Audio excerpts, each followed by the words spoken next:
चलो लेकर ना लगा दी और तू कह दी बतावा 8 बज गई लड़का से चलो खा पी के नाश्ता करे गई ना सा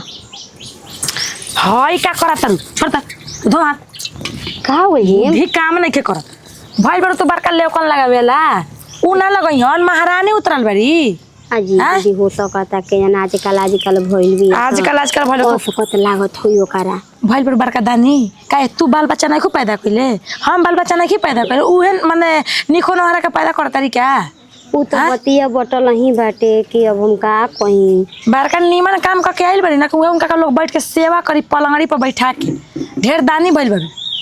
अब ये ओकर दिन में जब पार रहे तारा धास दी बड़ियारे मुंह में जाना लू बतिया उतर कुछ नहीं के कइला का जरूरत इज्जत डुबवा देली ओकरा बाद में भइल बड़ी हुए कि का लोग देवो एगो पराठा बा भुजिया वाले एगो खा लिए दोनों जनी और तब का अपन बनाई अपन खाई मम्मी जे भी होले ना कि जाना बना में उनका बना के दिया जाए चलो हुए खा के पानी पी लो और अपना काम धंधा में लगा चाहे आराम करो बुझा गई लड़का के अपना कपड़ा पीछो बाबू न पीछे के पानी के जाके कहीं कि करो धरो मान तनी हमू ना करब बहू ना करी त घर में काम धंधा ना होई मर्द मन नहीं खसन उहे करी हन दोसर कोई ना करी जैसे करस यहाँ रानी महारानी उतर के नहीं खियाई ढोल बजा के साथे नहीं खियाल परिछ के बुझाइल उ तो बतिया लेके बैठ जा तरी टप जब देखा तरी के बैठल बिया उ तो जानबूझ के मुंह बनैले रहती है कि करी हसन हम त ना गई करे उ तो बतिया बटल ही बाटे लेकिन हमरा लागल के जन दुखाता पीराता ते मारा है मैया है पेटवा कइले रह जानबूझ के कइले बिया जानबूझ के यहाँ करी हसन देखी हसन त बुझा गइल काहे तारा पेट में दर्द रहत है तू ना करत रहू काम धंधा काहे ना आदमी करते ना मिल बहर के करत 4 गो बाल बच्चा हम पैदा कइले 2 गो तारा बारसन मैं नहीं कइले पैदा की तरह काहे ना उ तो बतिया बटल ही बाटे हां आदमी बाड़ बहेंगा बांझ बैला नहीं खे ना नहीं के करे के लेकिन ई रहे कि मानतनी के हमनी के अपन परिच के आई त हमनी के दुख दर्द गांव समाज समझत रहे कोई समझी ऐसे के समझे जाई उ समझ ली उनका चलते गांव भर से टूट गए हमनी के रिश्ता नाता कोई से भात भवदी नहीं के कम ना थी पंखा के लेके लोग चलू उ तो बतिया बटल ही बस ही चल तो चुपचाप चल के खा के अस्थिर रह जाना बाबा बनी तो चली रो दुकोर खाली हम अकेले ना खाई आटा सान के रख दे के चबाई लो चना के रोटी दुगो बना के दे दिए ठीक है बेटा केने बाऊ जा हो कहाँ बाऊ जाओ जो तो दुकोर खाना डालो हमके कबे से घाम में एकदम पथा गल गोबर कबे ले पाथर ते भूल बनी खाना दीदी लोग ना दिले हैं जा दीदी लोग खाना दे जा तो तू क्या करता रू कहा जाने जी मम्मी जी पेटा दुखात रहल तुम खाना बनावे ना गइल है रोज तो पेटे दुखात रहता गाने दुखात जम ना तब पेट दुखात रहता कल गोई नहीं झड़ू ये लगा तो पेटो दुखाए लगल टुए रह के तो झड़ू ये फेंक के आ गइल है तो कहनी कि दीदी जी लोग का जने बनैले हो कम जा कौनो काम लायक नहीं खे दीदी जी सबसे पिया के बरले वालो की बनाइलो खाइले तू महारानी ना उतरल बारू दीदी जी लो बनाइले त खई हो काहे तारा हाथ गोर नहीं के बनावे के दीदी जी सब दिन बना के दियो दीदी जी रोज तो बनावते रहनी है पर ना पता ना कहाँ रह के पेटवा ना दर्द करत झड़ू ये लगाए गनी तो ना देखनी है पूरा एकदम माई चिल्लाए लगनी है तागनी है घर में सुत गइल सुना ना चल बिदरी वाला बात ना हमारा भी मत बतिए जना लू त हर बात ना मम्मी जी सुनी है हमनी ना सुनम का हम सुनम का है मैं झाड़ू लगा देगा पेट में दर्द का हमनी बाल बच्चा नहीं से पैदा कर हमारा के मत बोलो कुछ सुने के त का तरवा पूछी त का हमनी को बना के ठीक कर ले मैं से का के हमने दो आदमी बनाइम सन एक हाथ गोड़ नहीं के टूट गइल हाथ गोड़ ई रवा पूछम कि हम कहीं अभी ले खाना लेके बना लो कहनी कि दिना नज तक किया तटवे से का जने पेटा दुखात रहल टुए तनी चल के दीदी देखा देती हॉस्पिटल में ले जा बाप रे बाप हमनी के बाल बच्चा भला आज तक डॉक्टर के मुंह ना देखनी स आ डॉक्टरी के दुआर ना देखनी स इनका का डॉक्टर भी लेके जाओ भइल बड़ी बड़का ही है और की के बाप पेट अब घर में से लेके जा ढिलाई पेट लेके जा के निकल घूमत चला 10 गो का नजर लगी ओकर बाद में कहीं के हई ना हो कहीं डर लागत टुए ना मान ली कुछ हो जाई तो मान ली कि अकेला देह नहीं खे ना दू गो देव भाई में जीव न पलत टुए दीदी जी हां ना हमनी में जीव थोड़े पड़त रहे हमनी में ईटा पत्थर तनी जमाना दोसर है घरे दुआरे हो जात रहे अब हमारा बेरा मान ली कि हॉस्पिटल में ना आदमी जाई जी घरे दुआरे के आवत त हो खावत आज के जमाना में तारा में सुख सोहबत बानु अब हमने से कुटत ने से पिसा से तू त सुकवार बारू तार कैसे घरे हो जाई तार का ऑपरेशन करवाइलो त 6 महीना वैसे बना के खेल 6 महीना तारा बाल बच्चा के पोसिलो तब न जाके होई का हो गई आ खाए के नहीं के बनाला भी लेका तो हमनिए बनान से त बने का पेट में दर्द कबरल चौरा बना देबे हां दीदी चौरा बना बना देती ना तो बड़ी हाँ, भूख ये लग तो रहल परीछ के आइली जा हमनी के तो उड़हरी ढबरी आइल हन जा तो हमनी के ना कुकुर नहीं खट के हमनी के तो घरवा के कुछ होइए ना हन जा ई नहीं के मम्मी जी थानी बना के परिछले हई आ हमनी के भाग परा के आइल हन जा घरवा में ओतने तब मुहवा से बोली निकलत रुए निकल देखत नहीं कोनो बात कुतर कुतर बोला तारी उतरा रही जाइया तो या वो इतना ना बोले निकलत रहे तब तो हम गमरे के ना हतनियो से जगह दे दे हम जे ना तो हम गुजारा कर लेही नहीं खुद सुनले कहानी की जगह के बैठ हम खड़ा धर धर पूरा गाटा धले हनी खड़ा होके के देखो तब लोग बैठे के खोजला बैठे के देखो तो लोग सुते के खोजला तब ना आएला इनको ऐसा कोनो बात नहीं के दीदी अब मान ले कि पेट आए थी दुखा टटुए तो आदमी बोले कहिए तो कहे नहीं ना कराइलू रहो जब से पेट में पड़ल बा कहिए तो नहीं कराइलू आय और रहुए सब देखे जाके हमरा ना खाइल जाता ना पियल जतुए कतौ सोचता नहीं हम सही रहत खत्म हो रही जाता हिस्सा पचाव डाला था एक गिलास खत्म हो जाता खाए पिए के मने नहीं खेकर जगह मन ना करल ना वो अपने मन वो अथी तसलिया खा जाता रे कल चाय बनाई खाए ठीक कहानी दीदी खाना हमें बनता। दिमाग खोल देनी ना तो हम मऊ बन के चुपचाप घर में बैठा रहत रही कल जाता नहीं हाय का खाए सुन खाना बनता आ खाना उड़ा जाता का बोली हम तो का करे तो मुंह बंद हो जाता हमार ए मम्मी जी बोला मैं चाहे ना बोला हमारी संसार ना बनी जाना नहीं जकरा बनावे के बनवाई या खियाई दीदी कने चौरा बना के रख दी ना चौरा बना के रख देखी ना कौन है चौरा लड़का स्कूल कल के जाता नहीं हम सोते बड़ी दुखा देता आई तो हां जा पलंग तोड़ा जा ये मना दो आई बड़ू पलंग तोड़े नु खाया से ना मोटका चार के भात ये सब नौकर भइल बा तू पलंग तोड़बो बना दी ना आये में से बना दो लड़का खाया से जब से शादी ब्याह भइल लइका के हमर जीवन नाश हो गइल बनाइए ना दे आदमी हमका बनाई में रखे ना बने जौन मुझाता तौन करो सन कहा बाड़ी सब ओए करी खाना ले है तो दू कवर अरे दादा हां चिल्ला ले खाना लिया दू करो का तोर मेहरी उसीन के रख देले बिया खा ले भर पेट अरे अब ओकर तबियत ठीक नहीं है तो खाना बने लिए दी रे आय तोरो नहीं के बुझात तबीयत खराब नहीं के हमेशा जब तबीयत खराब रहता अरे तो ओकर दूसर दे ही बेटा तोरा नहीं खेलौगत आय दूसर दे तू नहीं लिया के दे सकत लेके आओ जो जो और आदमी के ना रहलो खरी के दूसर दे बा लिया के बैठले बड़ा सब नौकर भइल बा कि बना के दी हुसैन के दी त खइहन ई रे एगो तो आदमी आवता कि दू कवर खाना मिलो तो कुछ ना कुछ भइले रहत खा ले हम तो खा के गइए गनी तू खा ले काहे बना लिखेगा हां का बना देले बैसन बन जम न तब ओकनिए के लग रहता बैठ बैठ बैठ बैठ आराम से कि बन गइल खाना खइले ना न होई अभी से खैनी अभी नहीं खाना पानी तो आके हमरा पे चढ़ी गई बना लिखेगा खाना हो खाना इबरा का जन का इतना ना पेटा दुखा द टुनु के हम ना गनी खाना बनावे दीदी लोग अरे। रोज के ये हाल बा पेट दुखता रोज के हाल बा एगो ना एगो बहाना रहता काहे तोर भोजाई न करैसन बना बहाना है भोजाई न करैसन अरे नौकर हम कहतन रे मम्मी जी जब तबियत ठीक नहीं खे दूसर दे बात तो दर्द ना होला तबीयत खराब ई बा दुखा से रहुआ नहीं की गुजरल कि यही से भागा के लिए हां यही से कपार पर बोझल लिया के बैठैले बड़ा हमार अब उहे भगा के लेनी कि काले के नहीं लेके आनी न आय भगा के के आदमी शादी ब्याह कइला चाहे हाँ। ठीक के बारात लगा के आखिर अब तो ये नु आदमी बेटे ना हवे कि बेटा दोसर हो गइले तो कह दे बहरे खा ले हम खा खिया ले का करना बने बिसा तो उपास से तो रही कैसे ये लेके ले उसे लेके जाओ भाग जैसे घर से भाग अने तो जब गहूं जब कोई गो तू एक तू बाल्टी गेहूं बा काहे ना धोलसिया को के गनिया करे के हम यही तरह गहूं परल बा जल लगा से बर्तन चूल्हा पर रहता तोर दिमाग खराब हो गइल बा बुझली ओ तो ए हालत में तू ना करबू तो के करी गांव घर के लोगाई करे केहू ना रहेला तो एगो बात अलग रहेला कि आदमी चल बनत ना जिया यार आंखें के सोझा बाढ़ उत आदमी काम धंधा खोजे में ना करी चल ना यार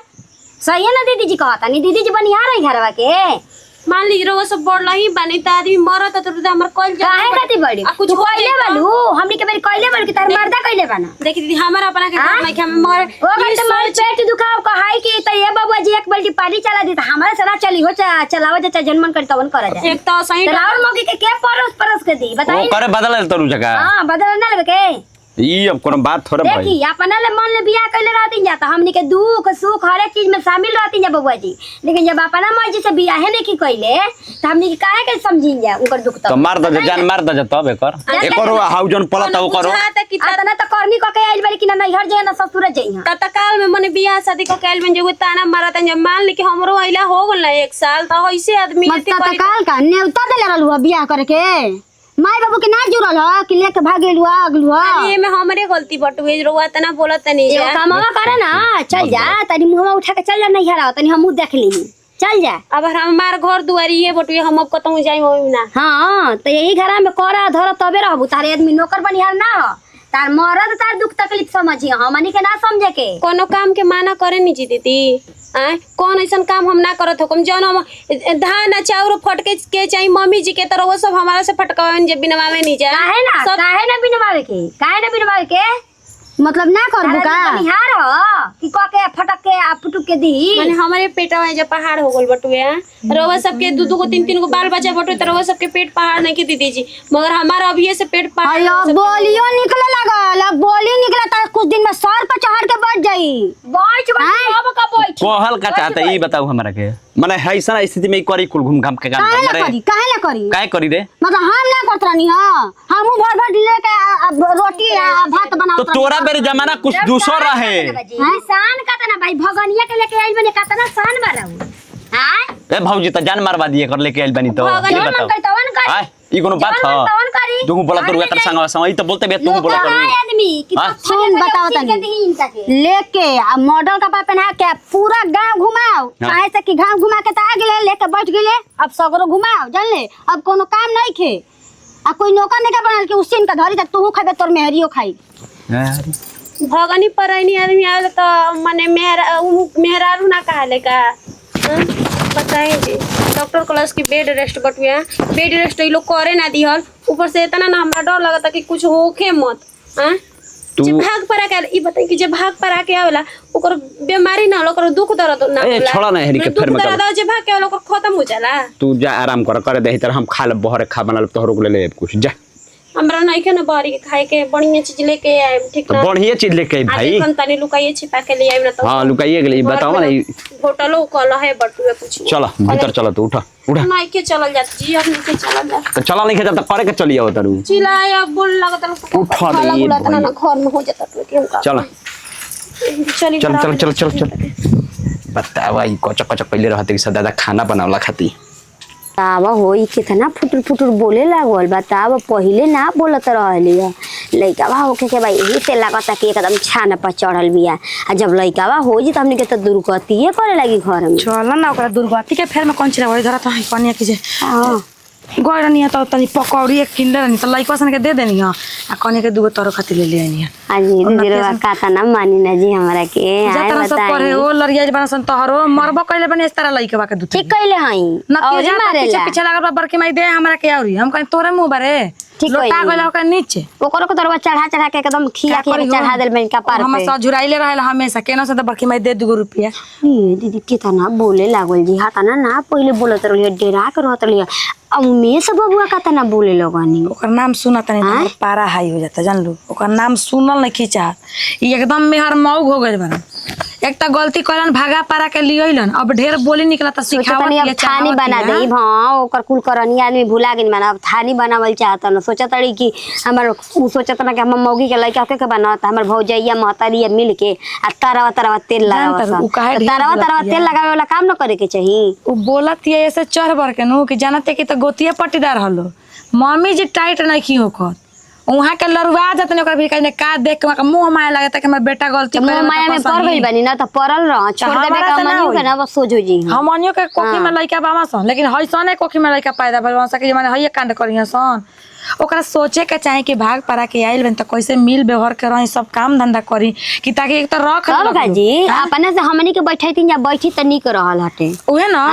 अपने में ठनले रहती है कि हई ना करम हऊ ना करम देखत मैं कैसे नहीं की करत काम तोहरा त हाथ नहीं खिला कर मार दम तोहरा के दूध हां त बैठैले बनी हमहु चुपचाप बैठले बनी लिया तोहरा ढेर खाइए पीले तनी आराम से रही जा हम ना मोहात ना मोहात हमरो बोलनी ही नहीं हम त बोलबे कोई नहीं तोरा के देखनी कि काले के त अथी उठावत रहिस नु अरे उ भारी रहे त कनी उठा दी मान तनी कि ओइसन लोग अथु चालू हो जाई त मोह माया हमनियो के बा हम जानत तनी लेकिन जैसे कहले भी या कम से कम ओकरा नीक से बोले के चाहे गिर के रोहा गिरा के ना बतियावे के चाहे गलती क के आइल बिया त नहीं तो शान से रह तड़ी त रह शान से त तू कर देबे के ना चली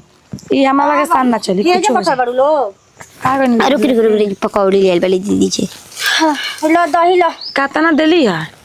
आधा किलो आजी उनका कहला नहीं 2 किलो आधा किलो में के खाई अरे तो घर में उनकर हित न आ गेलो हां अजी मम्मी जी तो हाथ ना हम धोइयो भेव देले बानी कैसे फुलौरा करे में लगी मंगाइले बनी बाबूजी से आधा किलो कनिया के ले ले या दुकनिया पर से उनका घर में हित न आ गेलो तो का करी ठीक है कोई बना दियो उहे तो पहले ही कहले रहे कि वो कम से कम 1.5-2 किलो दे दिए तेंग लइकवा अलगहू से दहिया खाला सन हां जानते बानी कि बार का दही बिना ना रहेला एक खुरती हां फुलौरा बात हो जी तो ठीक है बाटे हां मतलब जो बाबा तनी घर में एगो ना एगो काम फसल रहता हो पूरा कपड़ा धोइल बा कपड़ा कोई धोई तोरा ई ना बोले कि चल ओकरा के जाके धोवो कपड़ा मम्मी जी हमने बोला तनी से तो बैठ के जवाब देती है हमने का रहुआ टाइट हो की उमे सब हमनी के तो गोतिया नहीं है हइया हमनी के बोलत है तो उमे से बबुआ अब चढ़े लगा लगा कि जति भौजैया हमारा मौगी कैसे करते रहुआ डांटन तब न हमने का तना बोली अभी है ना करे के पड़ी कि हां धो के घींच के ले जाई आ कुछ हो जाई त फिर जीवन भर खातिर कहीं हमरा के बदलाव कर देखी मम्मी जी रहुआ करे कोई त करम हम त ना करम का हमारा में करे आइल बड़ी का की करी हम हां उनका के बैठ के लोग अथी करो आज सुनिए कालो सुनी रहुआ बर्दाश्त करम हम त ना करम बर्दाश्त लइका हमार जवन ना करा दे रास्ता में जाता नहीं तो गोइल 2 आदमी 3 मिनट टोक देता त टोकी ना कहते ना मन से ये तार पतोहिया के लइका होखे के बना जो ना भाग के आइल हिया ऐसे कहते से जी अगले बगलिया काले कहत रही बखोरन के मेहरानू का हो तार दे दिनिया के लइका बा बियाह कइला के बाद के हवे कि पहिले के कुंवारे पर के बताई हम का जवाब दी आ कितना खराब लगता कहे में खेलवड़िया हमर बेटा के फसैलस नु कि हमर बेटा एकरा पर लोग मानत रहे कि बियाह के बाद के हो चाहे पहिले के हटे लबा लबा त कइला सन बियाह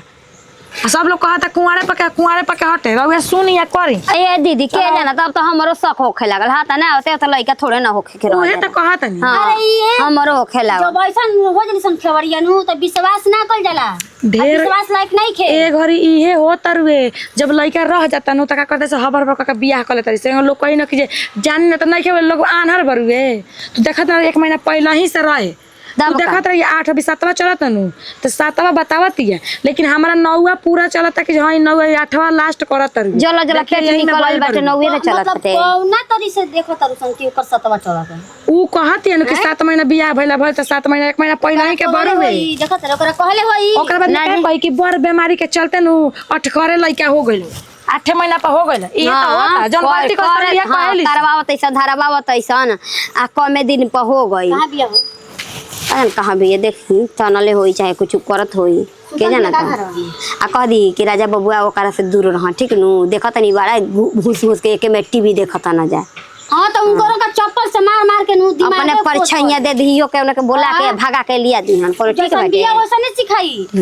ए मम्मी जी हां आवत नहीं है नहीं तो देखो पकौड़ी खाई दुगो ना ना तू खाई आवत नहीं आई खाली दुगो ना हम ना खाई हां तो देसियो नहीं के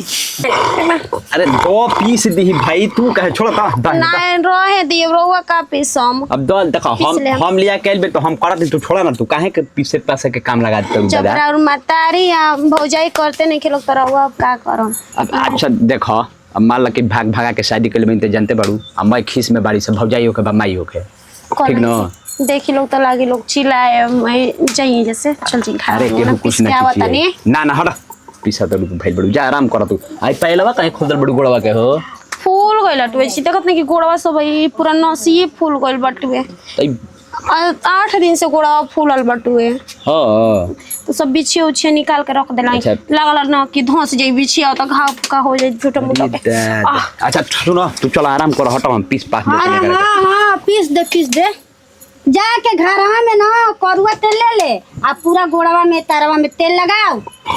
तोरा इहे रह गइल बा और कुछ नहीं खे ताक बता एक थप्पड़ मारो पीसा तनी मम्मी जी ये सही मजाक करत रहनिया ढेरे मुंह हातानी ना जी हमरा से बिनी बात मत करियो बिहुनी कही कि हमरा से एकदम बात मत करसन तोर मुंह नहीं कि देखो चाहत हम कौन ची कनी मम्मी जी इतना पेट दुखा था ओकरा बाबूजी तो खाना बनैले ही बानी देखो जाके दाल उल बैठा के आवत तनी अभी कनी के पीस के ले जाके डाल अच्छा मैं ये बताओ मैंने काहे तो इसे करत रही बताओ ठीक बेटा हम भागिए के लिए बनी बियाह के लिए बनी ठीक बा इज्जत रख ले बड़ा हमारी इज्जत रख ले बड़ा किधर को खुश रही पिसात में तो का करी बताओ बाहर ही निकले हमारे मुश्किल होता तोर बाबूजी का होता तोर का होता रे जोन का कलिया के बैठा देले कपार पर अरे तो क्या करबी खेत देबी घर बसे आई गांव समाज के लेके सुन के चलबी तू। बताई हम तोरा और पतो ये ना हई भाग के आइल बनी चाहे परा के आइल बनी चाहे उघर के आइल बनी आखिर हम तोरा और पतो ये ना हई हां कैसन पतो पतो के दर्जा मत दो भाईसन हमरा दूगो घर में पतो का तोनी के काली ले रहा तोरो ना करे का भौजी के दूसर ते हैं बता अजी कच तो आदमी तू हैं हई वाला से वाला आइल है जो कनी ना कच कच जोन लागे लटू ई तो भस भस से वाला लागे न तू तारो मती मार देले बिया एगो तो हेका के मार के बैठाइए देलस अरे माई देख हमार इनका दूसर दे बा भौजियों के करे का ना चाहिए हाल में तो ये बुझाल ना दिमाग लिया में कहां कल हम गादा लिया बिछा दे तेल दे लगाई तेलवा ये चाहते बड़ा संतोनी के ई तो चाह के बेटा तू चाहत रे ये बतिया अच्छा ए भाई सुनो ए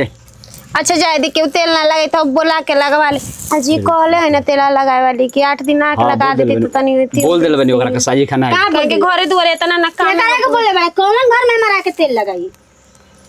हमरा दोनों पतो उतरली सन तो कनी के तेल ना लगल आ यही बड़ी उड़हर बढ़ा के तनिका के तेल लगल मम्मी जी अच्छा ई बताओ मान ले कि तू जानते बड़ी कि बियाह भागे शादी के कइल बटे तो एकरा ना नैहर बना ससुरा बता के करी रे लइका में पिटा में ओका प्रभाव पड़ी इज्जत कर तारा है चप्पल से ना मार मार के नु टांगरी तोड़ दे अरे जाए दे बोले तो ओकरा के बैठू बोले तो ओकरा के ई बताओ माने तू ना करबी त के करिए करी बताओ काहे हम करी नैहर एकरा काहे ला बड़े करी काहे ला करी आ मतलब हमरा के लिया के देले बड़े हेता ना पैसा दहेज लिए के सोना चांदी लिया तो के दहेजे कुल होला रे आय दहेज नहीं खिले माने का कमी तना बन करा ई बेटा बता कमा के रवा के दे दी हन जितना हाँ। रवा दहेज के थी मांग करत तनी ठीक ना मम्मी जी बेटावा कमा के देबे करी तू हमरा के लो सीख देबे हमार बेटा त हमके ना दी त तोके दी लेके त बैठैले बाड़ू अंदर अंदर मांग मांग मांग मांग खाता रू ढेरे मतलब ने के भरत हम यही अपन से खानवा ने के बनावत लिया के तेहू देता रे हयो देता कमी ना हो गल बा हमरा घर में यो कमी ना होता अजी मम्मी जी पसर के था अजे सेव आया नार खोई हम हम जाके ले ले तनी अरे तू लेके आओ जाए दी रहे निकाह हम बार का बार जाने नहीं की माई बैठल भी हो जा साला लोकल हम तो रख ले रे तो को दिन छुपा के आदमी खाई जी आ जब घर में आदमी रहो भौजी तो तो सही कहते को दिन छुपा के खाई आदमी बात के बात खाता नहीं बाबू जी तो घर में घुस जतन जे दीदी लो का खाती है का पियती है एकदम देखत रहो का करती है जाके पसर के हम था भर के रोटी बनैनी है सब ए कोई के। भैया। आ तो जे 4 गो खाता वो 8 गो मांगता टोची रहुआ घर है हमरा से होता टो चूल्हा पे बैठा देतन जे कि बनावा कर धर हां तोरा कम बड़ी जिले बने तो काहे के था भर रोटी बनाओ तू पसर के तू नहीं आय? तो यही तरह गप्पे चले ही नहीं बड़ी जिदले बनी तो करिया नहीं एगो ता आदमी लौड़ी दाई हटे खरा बड़ी चले थोड़े ना हई है कैसे बड़ी जाता नी जी रोवे सा कोले बनी काहे का रखे बड़ी अरे, जत ए नहीं बाबा की जी, भौजी अच्छा का मान करता नी जी अभी नौवा चढ़ा था गइबे के लेने वो रख के कपार पे तू तो लगता है करे नहीं भगड़ी पड़े नहीं अपने बुधिया तोहरा को पढ़ा देले बिया ए बाबुआ जी तू भगाई के ए, लिए जाए गए तो चूल्हा 25 साल तारा। पे चूल्हा पे दाल बैठल बन जरूरत हो रहल है डाल के आई तो मसाला थी मरचे बड़े तो खा आ कहो इनका तो मती मर रही रहलू अब ओकरो मती मार देहनी मार देलू काहे रवा दीदी गलत सलत सोचत रहे नहीं बताए काहे इतना पटीशन बेटा वाला लेता ना काहे पटीशन लेता ना देखी केहू के दुख तकलीफ रहेला न तो केहू तनी बोल देवेला ना ना हमर तो लागत चटनी चटा के दिमाग घुमा देले वाला उनहु के माने का कहल चाहता नहीं कि छटकी भौजी कइले बा हमरा के रख लेले का माने बोल देले दुगो बात व्यवहार हवे तो रख लेले हमरा के जाए तो भौजी माने का कर जाई बताओ माने भाग परा के आई नहीं तो मतलब भी थोड़े ना का करते लगाई आज से खेत के कहा था खेत दी ई तो जहिया से उतरले मैंने तहिया से कहा था कि खेत दी बबुआ जी खेत दी लेकिन रउआ तो सुनाते नहीं खे रे बाप रे बाप जाई जाई देखी नारियल के तेल लेके आता नहीं तरह तरह लट ली तो ना नारियल के तेल ना जी ठंडा मिस दे तनी जी एक काम करी कसहू बोले जब तक ई बबुआ हो नहीं खन तब तक तो जरा हम मगर करा बाद हमरा के बाहर लेके चली थी दुखे सुखे जो ने बुझाई तो इसे 5000 10,000 कमाई हमरा के बाहर लेके चलम ठीक ना हम ना रह पहले पाइले हो हवा जब बढ़िया से ओकरा बाद नु अब का पता निमन से होके दिलो आ कि होले बीती लो हमारा ना बड़ी डर लगता एकदम घबराहट भई रहता है ये सब घबराए बात के जरूरत नहीं है ठीक ना चलो धरी हाथ हम बानी नु ऊ कुल की हम बानी साथ में तारा हम जाके चलो देखिए दाल बैठैले हां चलो एरी भैया तू दाल बड़ी जत तबो नहीं खु तुम्हारा ना चलो ओए ओ मम्मी है के पीछे रे मन तक ढकेल दे मार दे 2 लाख चरिया के पेट में तार दुखाता हां काम धंधा के करी हो माने ये तार बाप है जन गेल बरन का ज्यादा छिया तो मार दे बाल्टी है के कपारा फाड़िए दम अभी एके बाल्टी में जाना लू आई रे दादा माने तोहरे माने थी लइका भइल बरुआ के हमनियो के लइका पेटा बहुत दुखाए लगल जी पेटा दुखाता मन तक पेटो पे दे दिए सरिया के दैये दम अभी सब करना टांकी बुझा करे ए कपड़ा दो कपड़ा ओए दीदी और पेटवा हां दे दे मुड़िया गाड़िए दे में गाड़िए दे जाना लू मार बाप के थी पुलिंदा मार बांध के नहीं खुलिए कि है तारे का लोग काम क के दी ऐथी करी सुता नहीं पसर ले रहा था सुता नहीं पसर ले रहा केने बनी जी का हो गई दीदी देखा तरू ना दो एक कपड़ा का फिजर कर पेट में दर्द दिन का कपड़ा तारा दीदी जी का भेलो आई हो मैं यही कैसे पेट में ढक रहा था छुया ना जब काम करके तावत रह जब मोहा तरह का बोल का भइल पीछा हाथा ना इनका से एगो लुगा फीचे में इनका हाय थी भइल बाटे इनका से लुगा ना के फीचात पीछा सब कोई करता धरता अच्छा ए भौजी देख माने कौन हम आतना बड़ गलती कर दे रो तो बोलाबे मत करी तू महा गलती कइले बड़े महा गलती अरे मम्मी पाप कइले बड़े रवे धोदी में हारिया के ढेर मोह लागत ता धो दी माने आतना हम बड़ गलती कर देले हाथ में जाके तुरंत धोवेला हां तो इहे तो चस्का के रखले बावा कहू के इहे चस्का के रखले बावा ई करी त खाली इहा का नहीं करे रे ठीक नु में हर चीज भइल बानी ढेर में हर के मुंह जानते बारन की भौजाई बना के दे देते माई कहिए देतिया त काहे में हरिया करी में हरिया का चाटा ना जिंदगी भले के ए जे हम बियाह के लिए ही के ना चाहत रहे लिया वही के त काहे के खाती होई नहीं क्या बोलैलो हिस्सा लेवे खाती आइलो आ चल नहीं पहला ही से त लेके वाइला लोग भीड़ में के जहां ते हिस्सा मिली अभियो तोर वक्त टाइम देता नहीं करा के लेके जो जान गनी जाए तू बियाह करे तो ये जान गनी का एगो हमर बेटा मर गई नहीं खे जान गया देख ली जा रहे के बा सारा काम धंधा करे के बा अन्ना तो ए जान गया रहे के नहीं रहत रहू बुझा गइल कितना करती है रे कितना करती है कितना करती है टंकी ए राजाओ आई रे हां राजा आई दे छोड़ दोगे वो सही मार रवा कहां अरे उठ चल ऐसे ए भौजी उठाओ मर दे क्या डाला से नो हमार देवा ना रहते दूध चाट दे देती अभी उठा लेके जाती है 8 महीना पे होई तेरा का कहानी कि 8 महीना पे ना होई तो रवा तो पढ़िए ले रही अभी 8 महीना पे देखला दर्द कबार गइल नाटक नहीं के करो नाटक करती हम जानते नहीं रोवा हो तोहरे के पापा कहि चल तोहरे के कहि एम्बुलेंस के फोन कर ये को महीना हो गई बा ए भौजी रुक चेक करो तो का महीने क्या भइल दर्द हो हम 7-8 चला था दीदी 8 चला लगल हुआ दमा यही करे हां पहले ही क्या कहले नहीं कि बियाह होके से पहले ही के हवे 1 महीना हमारे के छुपावल जाता के बात करनी हम बात जन कहि ना मुंह पे कहि ना पहले पानी गिरा तट में जी फोन कर गाड़ी करो बड़ा फोन कर ओए ओ मई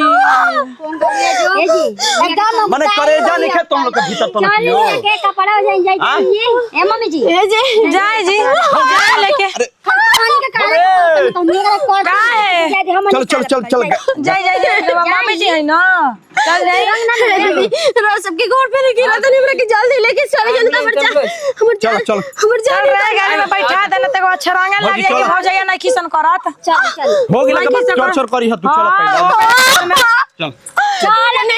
लगा तक की दुख न बर्दाश्त करो नहीं तरह हां सही ना हो जाला हमनियो कतरा दुख बर्दाश्त कइए के तब कइले बानी कल बगड़िया आओ तरह नमस्कार प्रणाम हमारे किरण सिंह हमने के अपन टीम में हमने के पारिवारिक वीडियो अच्छा लगी दिल से लाइक शेयर कमेंट करते रहे बेइज्जती से दिख दे अगले वीडियो में फिर